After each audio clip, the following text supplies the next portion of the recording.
What is going on, Planet S.O.N family? It's your main man, JD. Thank you for tuning in. For those of you who don't know, I was in the military for 10 years, and here's a random story from my time in the military. Now, before I start the story, make sure to hit that subscribe button for me. Make sure you hit that like button for me so YouTube could help me out with the YouTube algorithm. I appreciate it. Thanks.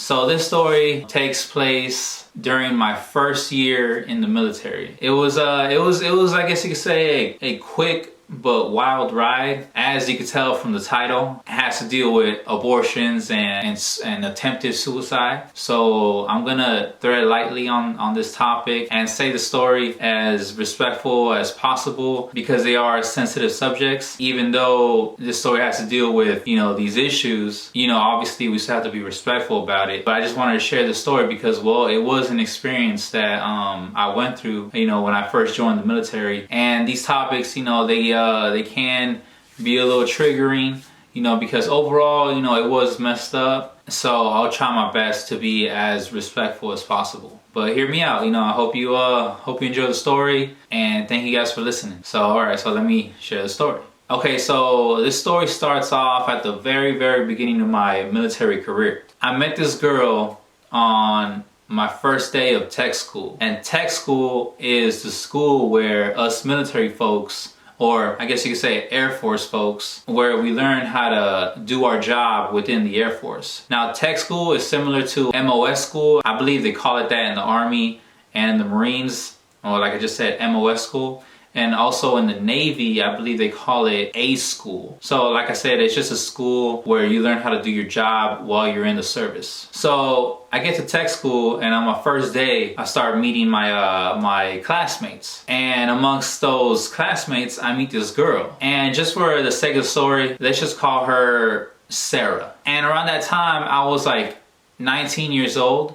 And Sarah was also 19. So we were just some teenagers who joined the military, and it just so happens that we got the same job and we got into the same tech school class. So Sarah, she was from New York. I think she was from the Bronx or something like that. I always remember her having the New York accent and that tough exterior that New Yorkers have. So she was very tough, very rugged, and she was also Puerto Rican. So she also displayed that side of her personality as much as possible. So I started getting to know her. She was pretty cool. I'm just a Mexican kid from Southern California, and it was just cool to meet other people from all over the United States, and it was just cool to meet, a Puerto Rican girl from the Bronx. It was just something different. So as I started to get to know her, she told me that she was married and that her husband was in his 30s. He was I want to say 35 or something like that. And I was surprised because, you got this 19-year-old young lady and who just joined the military, and she has a 35-year-old husband who's back in New York,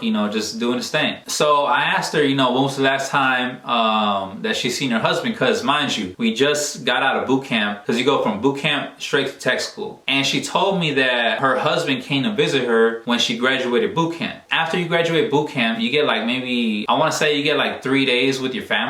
So you're allowed to go around base, and then I want to say you get a day pass to go visit San Antonio. And San Antonio, that's where we have Air Force boot camp. So, if you're going to go off base, it's San Antonio, Texas. And San Antonio is pretty cool. I remember just hanging around and walking around the Riverwalk and going to Six Flags, stuff like that. Shout out to San Antonio because that's a pretty cool city. So I guess Sarah's husband and a few family members like her mom and her sisters, they came down to San Antonio and watched her graduate boot camp. And then they hung around during the whole weekend. And after that weekend, her family just left and went back to New York. And that's when I met her the next week in tech school. So mind you, like I said, this lady, she was married. And I remember that she said she recently got married. So right before she went to boot camp, she ended up getting married. So she was a newlywed, during the time when I first met her. So as time went on in tech school, she ended up starting to feel sick and nauseous and all that stuff. So she took a pregnancy test,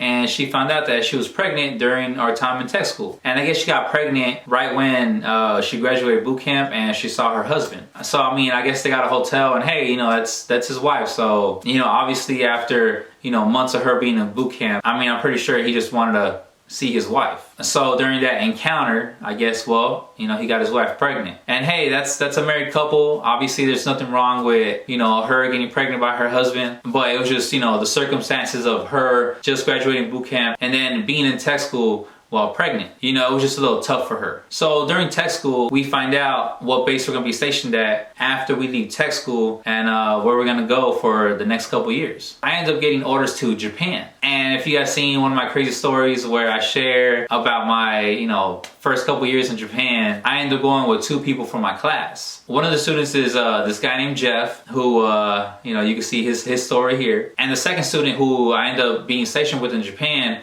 is Sarah, the pregnant, married, 19-year-old girl from New York. So we ended up getting our orders to Japan, but after we graduated tech school, Sarah needed to stay in Texas for a little bit because since she got married, there was more paperwork for her to fill out and clearances for her husband and certain things that she had to do in order to get her orders right for her and her husband to fly to Japan. And my paperwork was fairly easy just because, you know, I was a single 19-year-old kid at the time, and I took the first flight out of San Antonio, and you know, I went home for a little bit and then I went to Japan. So a few weeks later, after taking some vacation and, you know, hanging out at home for a little bit, I fly to Japan. So I get to Japan, and for those of you who haven't seen my my story about my first, you know, couple years in Japan, I ended up entering a few rock, paper, scissors competitions. And that was within my first couple weeks in Japan. And those competitions were to win a car. And I ended up winning 2 competitions, so I ended up with 2 cars. So like I said in my last videos, fair warning, don't play rock, paper, scissors with me because, well, I'm the rock, paper, scissors champ. So like I said, you know, I win a couple cars. I sold one because, well, I just need 1 car. And since I had a car, I had to get a Japanese license. And this is within, you know, the first few weeks that I'm actually in the country. So my supervisor, he sent me to go get my Japanese license. So I get to the office where, you know, I get my Japanese license. I don't want to say it's the DMV or anything like that, but it was just this big office on base actually. So they had an American translating what the Japanese driving instructor is saying and all that stuff. And, you know, it was kind of tough because, well, you know, in Japan you have to drive on the left side and the steering wheel is on the right side. You know, it's just a few things that are different. And fortunately, I ended up passing my Japanese driving test on the first time. But right before I took the test, I was just, you know, hanging around the building, and I see Sarah walking into the building. So I get up and I hug her. I'm like, hey Sarah, you know, how are you? You know, I mean, I was excited to, well, see my friend. And, you know, I was just asking her, you know, how she was and, you know, if she's excited to be in Japan. And we ended up just chit-chatting for a little bit. So she ended up telling me that, you know, she was scared and nervous to take the Japanese driving test. And to, you know, encourage her a little bit, I was like, nah, it's gonna be easy, you know, don't worry about it. You know, I'm pretty sure you'll do fine. But during my time in the military, I ended up finding out that it was very common for people from New York to not get their driver's license at an early age. I guess public transportation is way easier to get around if you're a New Yorker. So Sarah ended up telling me that she didn't even have a American driver's license. So that's why she was scared to even get her Japanese driver's license. So as I got mine, unfortunately, she wasn't able to pass her test. So she just needed to come back, I think like in 30 days, just go ahead and test again. So as I grabbed my test, they separate us because, well, I passed my test and she didn't pass hers. So they sent her to the opposite side of the building. And, you know, it was this big, I guess you could say like a hall. I could still see her from a distance, but we weren't close enough to talk anymore. So as we're sitting apart from each other, I see this guy come into the building, and it was this big, tall, older man. You know, it's funny, there was a ongoing joke that I had with Sarah. I mean, at that very moment, I didn't know that that was her husband, but my first impression of that, you know, big older gentleman was that he looked exactly like Lawrence Fishburne. This man looked exactly like the guy. And it was funny, he actually wore shades that kind of were similar to what Lawrence Fishburne wore in The Matrix. But it was funny because her husband looked exactly like Lawrence Fishburne. So after I got my license, I just left. I couldn't say bye to her because, like I said, you know, she was at a distance and she was over there, you know, dealing with her paperwork because she needed to reschedule her driving test and all that stuff. I was just assuming that I was gonna see her later. So the next week, I ended up finding out that Sarah and I were gonna be direct co-workers. And we're gonna be on the same shift and we're gonna work directly with each other. So as Sarah and I were just, you know, working, we started to get to know each other a little bit better. So we were working at this place called the Aircraft Parts Store. And what it is just a big warehouse with a lot of aircraft parts. And a major thing about the job was that we had to inventory constantly. So every Monday, our supervisor would print out a list of everything in the warehouse. And every Monday, we needed to go into the warehouse and count everything on the shelves. And it was a fairly large warehouse, so our entire list, I want to say it took us like 2 days to complete our portion of the list. So as I started to get to know Sarah, I got to know that she was a little lazy. Like, she really didn't enjoy working. And at first, I was kind of understanding about her not wanting to work because, I mean, I remember the last time that I saw her, I mean, she was pregnant. And she was pregnant during our whole entire time in Texas. So mind you, like I said, we just got to Japan. So I want to say by my calculations, she was probably like, I don't know, 4 months pregnant. Plus, she had a little pudge. So I don't know, I was just trying to understand that she was gonna get bigger and, you know, her pregnancy was gonna prevent her from doing a lot of things in the warehouse. So like I said, you know, she was my direct coworker and we got to know each other a little bit better. And we spent a lot of time with each other just because, well, like I said, you know, we were direct coworkers, so we'll spend all day together. And since she didn't have a license yet and I had a car and a license, I was told to go pick her up, take her to lunch, and drop her off at home. So mind you, I'm spending all day with this lady. Obviously, there's gonna be some conversations. So then I asked her, I'm like, hey, you know, so how's your pregnancy going? And she ended up telling me that when we graduated tech school, she ended up going back home to New York and she decided to have an abortion. I guess her husband was pressuring her to get an abortion because they just got married and they're about to move to Japan. So they just decided that it was the best thing to do since, you know, all these major changes are happening. I mean, mind you, they are moving to another country and starting a new life together. So when she told me that, I was like, wait, now there's no excuse for you not to work. And that little pudge, man, that girl was just getting fat. So she wasn't pregnant anymore, and I guess I didn't feel, sorry for her that, you know, she was working in warehouse with me. I mean, hey, she's an able body. I mean, she could do what I could do. I remember this one day, one of our supervisors, matter of fact, he was actually my very first supervisor in the Air Force. But he was my supervisor for like maybe a month because I met him and I was assigned to him, and then within a month he got orders to Iraq and then he left. And his name was Sergeant Strawberry. You know, he was a pretty cool guy. Matter of fact, when he came back from Iraq and I came back from Afghanistan, he ended up being my supervisor again. And even though, you know, we had this short period at first, towards the end of my tour in Japan, I got to know him a little bit better. We actually spent maybe a year together. We actually drove to Tokyo one time, but that's just a different story. I'll tell it later. But one thing about Sergeant Strawberry was that he had a high-pitched voice. You know, he used to talk to us, he used to be like, hey, good morning, JD. You know, I hope you're doing good. You know, it's funny because as 19-year-old immature kids, we would imitate him and, you know, we would just clown around. We'll be like, hey man. Because it was funny because he had these certain mannerisms and he also wouldn't cuss, but he'll trade curse words with funny words. And us as immature teenagers, we would just, go around base and we would just clown around and just imitate him with his high-pitched voice. And, we'll just constantly laugh all day. But, he was a cool guy. But I remember one day, during our first couple weeks that I was working with Sarah, he actually printed out, the inventory list. And he gave us, each our portion. And the first thing I did was just, I went to go do my inventory. So as I was in the warehouse, counting my portion of the inventory, Sergeant Strawberry was passing by because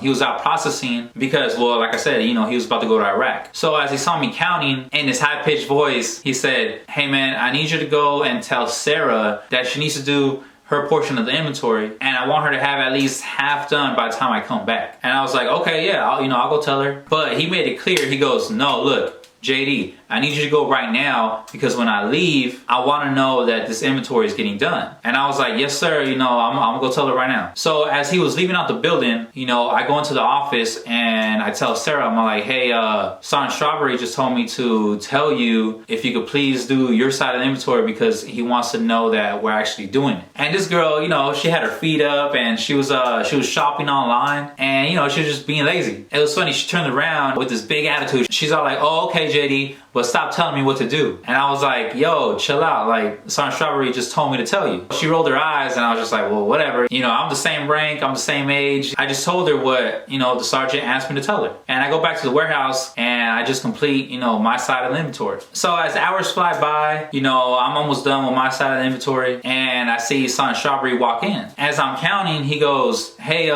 where's Sarah? And I'm all like, oh, sir, I don't know. You know, I've been outside in the warehouse, you know, I don't know where she's at. So it was crazy because, you know, Sergeant Strawberry, you know, he was a very, very kind guy. You know, yes, even though, you know, we would make fun of his high-pitched voice, he was just a very nice guy. So it was very surprising that that day when he got back to the warehouse, he actually went into the office and he saw Sarah, you know, with her feet up and shopping online. So this man slammed open the door and this man started yelling at the top of his lungs. I mean, to get Sergeant Strawberry upset, you know, you really had to, like, I guess, mess up. And I remember as, you know, Sergeant Strawberry was just yelling, you know, a lot of people within the warehouse, just people from different sections, but we were all in the same building. You know, everybody was staring and I remember she was standing at attention and he was like, you know, why aren't you outside counting? You know, I told JD to tell you to go outside and do the inventory. And, you know, she couldn't say anything. So as he was scolding her, you know, she was just taking it in. And in the end, you know, she didn't say one word, but she ended up getting up and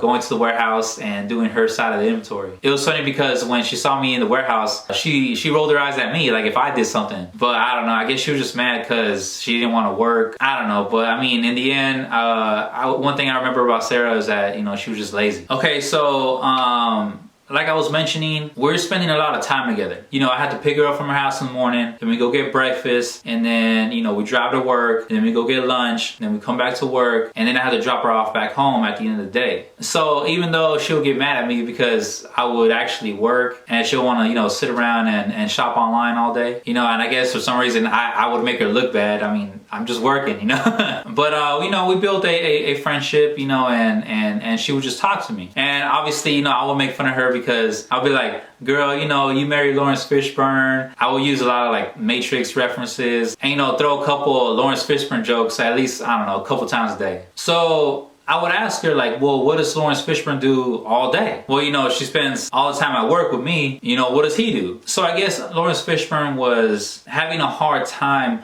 adjusting to his new life. I mean, mind you, you know, this is a 35-year-old man who, you know, spent all his life in the Bronx, and now his 19-year-old wife is the main breadwinner. You know, that could kind of, I guess, bruise the ego of a 35-year-old man. You know, to just think about, you know, you just being inside, you know, your home and, you know, while your young wife is at work. But hey, you know, that was his reality. I mean, obviously you're gonna marry, you know, a young lady in the military and you guys end up living in a different country. You know, it's gonna be hard to adjust and also establish yourself. So he was trying to figure out, you know, what he was gonna do for income. But at the same time, there's also legal paperwork that you have to fill out and you have to take time to process in order for a civilian spouse to work on base or off base in a different country. So what she was telling me was that he ended up cutting hair. I guess at one point in his life, he was a barber in New York City. And you know, we're on a military base, so you know, every single military member,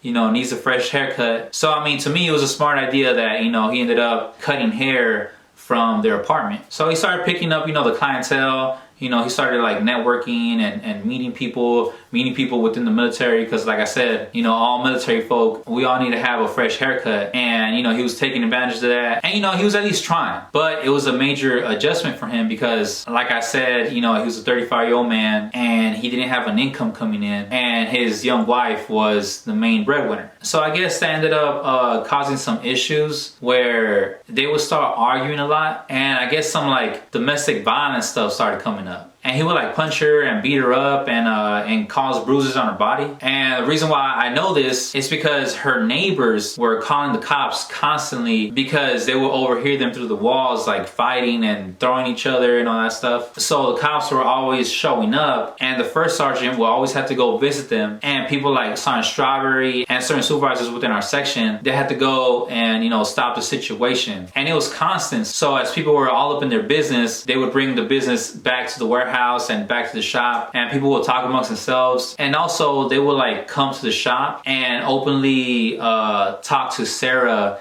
and ask her like, hey, you know, how are you doing today? You know, about her relationship problems. So there was this big thing. I guess you could say it was just common knowledge now that her and her husband would constantly fight because he was having a hard time adjusting to being a dependent. So me as a 19-year-old, 20-year-old kid, you know, on the weekends, I would go to the bars. And, you know, I would hang out, you know, meet some people. But, you know, we're in Japan, so you also see these local single Japanese ladies. And I remember this one time, this is like within the first couple months that I was in Japan, I ended up going to a Japanese bar, and as I walk in, I see 3 Japanese females at the bar, and they're surrounding this guy who was sitting at the bar. And I look closely, and guess who I see? Lawrence Fishburne. This man was over here buying drinks for the Japanese single ladies, and you know, he was having a good old time.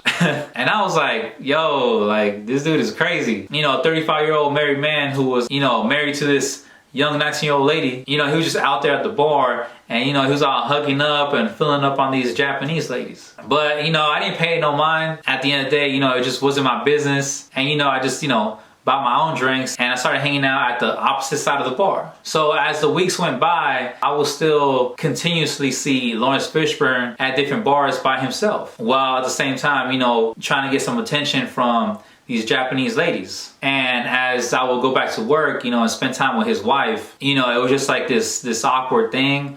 But I don't know, I never really asked her or told her anything about it, because like I said, you know, it's this common thing where I guess they would fight a lot, and you know, it was just, like I said, they were just going through what they were going through. So during those first couple months, Sarah actually told me that she was pregnant. So me as a friend, I mean, I just said, you know, congratulations. I mean, you know, she's about to have a baby. I mean, what more can I say? So as a little bit of time went by, she ended up telling me that I guess the pregnancy wasn't helping out with the whole relationship thing. And instead of, I guess, bringing the husband and wife together, the pregnancy was actually causing a problem because the husband wasn't ready for another baby. Because from what I remember, he had kids in New York from like a previous relationship, so he really didn't want to have another kid. As time was going by, I ended up getting orders to Afghanistan. And also as time was going by, Sarah, you know, she ended up getting a car, and she also ended up getting her Japanese driver's license. So that would cut like our time that we spent together. We would just mainly see each other at work. So she asked for vacation time because she wanted to go back to New York. She flew back to New York, and I think she spent, I don't know, like a week. It was real quick, but she flew back to New York, and it was funny because she went by herself. And the reason why I know that is because Lawrence Fishburne, we ended up having like mutual friends. I mean, mind you, you know, we hang around the same bars, so we're gonna get to know, you know, the same people. I remember when Sarah went back to New York, that week I saw Lawrence Fishburne at the bar, and I was like, wait, your wife is on vacation in New York, and you're at the bar with these Japanese chicks, you know, having a grand old time. I don't know, this guy was something else. So Sarah, she ends up coming back to Japan. And around this time, you know, I'm getting ready to go to Afghanistan, so I'm kind of in and out of the shop. One day, you know, I come in the shop, and I just start chit-chatting with Sarah. I started asking her like, hey, you know, how's your pregnancy going? And she told me that during her vacation time in New York, she ended up getting another abortion. And I just thought it was crazy because, I mean, her last abortion was, I don't know, less than 6 months ago. So it was just crazy to think that, you know, she had 2 abortions within 6 months. So the domestic violence and all that, you know, continued to happen. The reason why we know this is because the first sergeant will always show up to our section and have a conversation with Sarah. And I mean, for the first sergeant to continuously visit you, you knew that you were having some problems. So I ended up going to Afghanistan, and I didn't hear a lot about anybody from Japan. You know, I was too busy, you know, well, being in the war. Months went by, and I came back, and it was around November time frame. Mind you, I first arrived in Japan in January of the same year. Now that I get back from my deployment, it's now November of the same year. So I get back to work, and I start, you know, saying hi to everybody. I mean, I haven't seen them for so many months because, well, I was in Afghanistan. And, you know, I started seeing these familiar faces and all my friends who I left behind for a couple months. So I noticed that, you know, Sarah wasn't around. So I asked my new supervisor, who was actually Sarah's supervisor. I asked him, I'm like, hey man, you know, what's up with Sarah? Where's she at? And he looks at me with like a very, very serious face. And I don't know, I kind of felt like I just asked a question that wasn't supposed to be asked. And he goes, oh, you didn't hear? And I'm like, no, like, what are you talking about? I remember he was slouching in his chair, but then he got up and he started looking around and he's like, all right, JD, I'll tell you. Surprised, I'm all like, what the hell is this man gonna tell me? So I don't know, it kind of felt like this big secret was about to be revealed. Okay, so this is what he told me. So my supervisor told me that when I was in Afghanistan, you know, the domestic violence and the beatings and the infidelity, you know, it continued to happen within Sarah's relationship. You know, I guess Lawrence Fishburne, you know, he just didn't care, and he stayed at the bars, and you know, he had a little Japanese girlfriend, and at the same time going home and beating up his wife. I guess this one time it got so bad that Lawrence Fishburne was out the bars, you know, hanging out with his Japanese girlfriend, and when he got home, he found Sarah passed out in the tub, and I guess she slit her wrist. And it was this big thing because I guess, you know, she squirted blood everywhere, and I guess she really went at it, you know, on her arms, and she really wanted to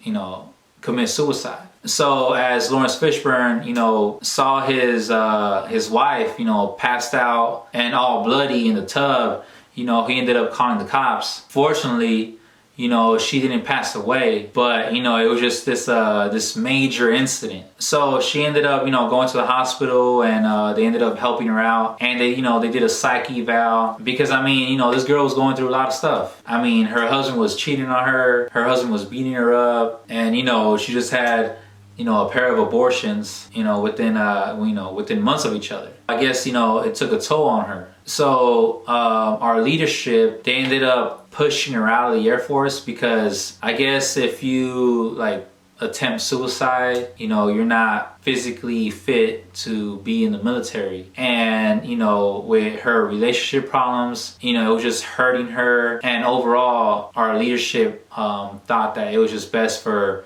her to just be discharged, you know, out the military. So during my time in Afghanistan, they ended up kicking her out and sending her back to New York, and sending Lawrence Fishburne back to New York as well. All this happened within, I want to say within a year. Mind you, I met Sarah in tech school. You know, we graduated, we got to Japan, we worked with each other for a couple months. I went to Afghanistan, and then I came back. So it was all within, you know, 1 year. So unfortunately, Sarah lasted in the real Air Force for like, I want to say like 8 months, and she ended up, you know, like I said, getting kicked out and going back home. And, you know, I remember I had her on social media. It was MySpace at the time, and I guess, you know, before MySpace went down, one of the last things I remember from, you know, viewing her page on MySpace was that, you know, she ended up breaking up with Lawrence Fishburne, and she just went back home and adjusted to the civilian life again. But I don't know, it was just crazy because, you know, this lady was my friend, and it was just unfortunate that, you know, her relationship, you know, cost her career. And it was just crazy to find out that, you know, her husband was causing all these issues. And for what? You know, what? Ego? I mean, it was sad, you know, especially because, you know, we're 19-year-old, 20-year-old kids. She didn't deserve any of that. You know, she had a military career. She was just starting it off, and it was just unfortunate that her relationship cost her a bright future, I guess you could say. But I haven't talked to Sarah or heard anything about her since, I don't know, 2008. But, you know, I hope she's doing good. And, you know, like I was mentioning earlier before, well, these are, I guess, sensitive topics. If you know anybody, you know, going through stuff, you know, just make sure you help them out. I mean, I don't think it was my place, or I don't know. I mean, I don't think I could have done anything, you know, especially since, you know, our leadership was all involved. And, you know, I know of a few girlfriends that she had that would help her out and all that stuff. It was just, I guess, tough to know the outcome of it. But, you know, I hope that, you know, she's doing fine. I hope that, you know, she found her peace and she got some help. And, well, you know, that's just what happened. So that's a random story, you know, from my time in the military. You know, let me know what you think. You think you would have done certain things differently than me? Or what do you think I should have done? Well, thank you for listening. And if, you know, you're ever in a situation where there's some domestic violence, or you think that you need to harm yourself, you know, please don't do it. You're special and you're loved. But if you think that, you know, you can't reach out to anybody, you know, call the suicide hotline, because suicide is never the answer. Thank you guys for watching. God bless you. Make sure you hit that subscribe button for me. Hit that thumbs up button for me so YouTube can also help me out with the YouTube algorithm. And I'll make sure to drop some more random military stories for you guys. I appreciate your time. Thanks.